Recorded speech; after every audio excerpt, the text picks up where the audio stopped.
and welcome to New Filmmakers Los Angeles in partnership with Movie Maker magazine. My name is Dan DeLillo. We're here at the South Park Center. I'm delighted to be joined with Peiqi with her movie, A Roadside Banquet. Let's take a look at the clip.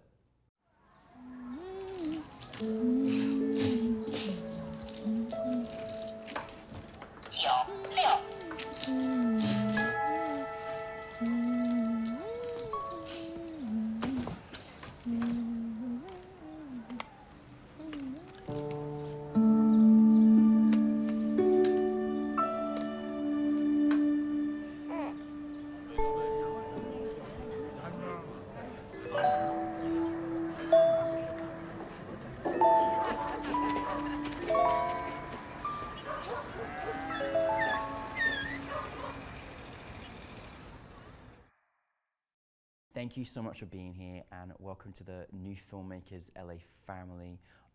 Thank you so much for bringing your film to us. It was so amazing, but how are you doing? You doing okay? Yeah. I went to the screening yesterday. I really loved it. Not just my film, but also just seeing all the other films in the program. Yeah, we've screened in LA a few times, but like this is the first time in like a while, so it was great to just like see it with an audience after a while. Yeah, feeling the vibes, and I was in there in the audience, and it was so nice to feel the vibe with the audience in there too. For those that haven't seen it, tell us a brief synopsis. Yeah, so A Roadside Banquet is about this 11-year-old Chinese girl who at her baby brother's first year birthday party turned into a feather duster, and we go from there.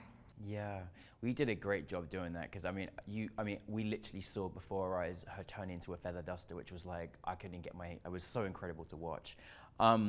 Your cast were amazing, and I just thought led wonderfully by this young actor. She was so fantastic on the screen. It was so nice to see on the big screen and just tell the story through her eyes. You could really feel everything she was going through as a big sister. How did you go about bringing your cast together? And you had some big scenes with a lot of people too. So how was that? Yeah, her name is Sarah Zai. She never acted in a film before. Yeah, she's a non-actor. So we found her at a dance school because it was a very long casting process. Not only her, but a lot of other cast in the film.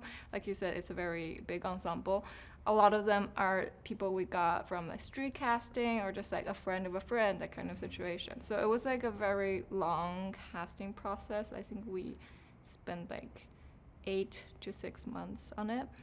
And it was just a lot of like putting up flyers, approaching young children at malls, that kind of stuff. We did a lot of that in the San Gabriel Valley. Oh wow, amazing! And how do you like? It's sometimes it's different working with younger cast members as well. But what's your kind of what was your process for this film like working with your actors? Like, what's your as a director like? How did you work with them, rehearse with them? What was your kind of process? Well, yeah, it was like definitely a challenge at the beginning because like I mostly work with like trained actors, and this was a time where these are not actors and also they're like younger people, so it's just like, and who are not maybe familiar with like being in front of a lot of people or in front of a camera. So I think the thing that at first when casting was that I wanted to find someone who has like similar life experience to the protagonist, so I don't have to, because I don't want to just like put through a lot of like more heavier stuff, throw that to a kid just for the sake of a movie. So it was important to me to have someone who have some sort of shared experience. Like Sarah has like a younger brother, and we were talking about how she think of like her family and the dynamic within her family, that kind of stuff. And then when we are heading closer to production, I think it was very important for me to get her familiar with the camera and get familiar with the idea of having a crew around her. Yeah. Because I think if you're someone who never was like in front of a camera or never were around a film crew, it's very intimidating. Yeah, absolutely. But also just like when we're scheduling and everything, we wanted to like sort of ease people into the production. I could not believe the effects you used to turn this young girl into a feather duster. How did you do that? That was amazing. Yeah, well, I really love gory stuff and like body horror stuff, and I love it when like what that does to an audience. Like whenever I see it with an audience, I always can hear people react to it audibly, and it would just like it was so exciting for me to hear that. So from the get-go, that was like a part that I always knew was gonna happen. Is to make it like visceral but not too gnarly to see.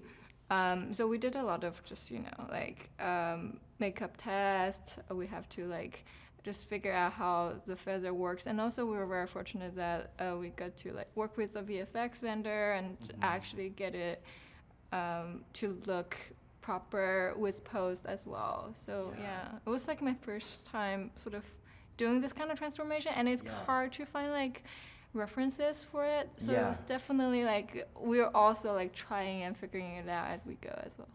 But it was amazing. You did a really fantastic job, you and your team, with that. I love how you kind of explained earlier about you're really interested in things like genre bending, like what kind of interests you in that dynamic, and what kind of more are you going to do in that area? Well, I just think it's like unexpected for the audience, because like when I make like projects, I always wanted to have an audience for it. I'm not someone who make it for myself. I wanted to make it and like use my work to interact with people, have conversations with people, emotionally connect with people. And as the thing I love about these works that are more like genre bending is that it's surprising, because like I think if you watch the first half of this film, you wouldn't expect it to go the way it goes. No, like that's what's the most amazing thing what you did, is that I was already enjoying the film like so much and enjoying the everything you set up for us, and then nobody in their right mind would ever expect what was going to happen, which was so clever and so good. I think everyone's jaw was just dropped, because they were like, what is going on? So I love that you kind of love doing that with the audience as well. Looking back on this project, what was the hardest part? Was there any challenges making it? Well, I think the biggest challenge was probably to shoot it here in LA. Yeah, because this is my graduate thesis for the American Film Institute, and so we kind of have to shoot it in LA. But it's a Chinese story with like a huge cast, and everyone speaks Mandarin.